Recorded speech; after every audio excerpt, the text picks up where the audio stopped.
Koliko je ovo kod mene sad? Svaki put mi traži ovo da podesim vreme ovo. Pa koliko je kod mene sati? Kod mene je sati 11:51 ovo. Ne znam ni koliko je, ne znam ovo. A gde može da se proveri ovo tačno vreme ovo? Na satu. Na satu kod Pere tamo. Ali ja tamo ne idem ovo.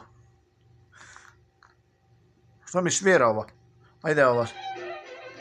Svira ovaj studio Angie Mavrić i Radiša Trajković.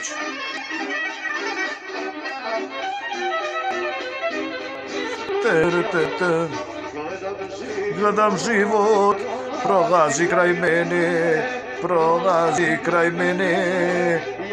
Mogu sreću da dam. Mladost moja, bez voljene mene, bez voljene mene. To znam.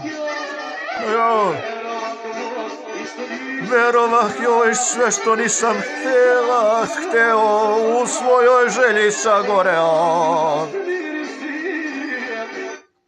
Jer je ljubim srcem iskrenim.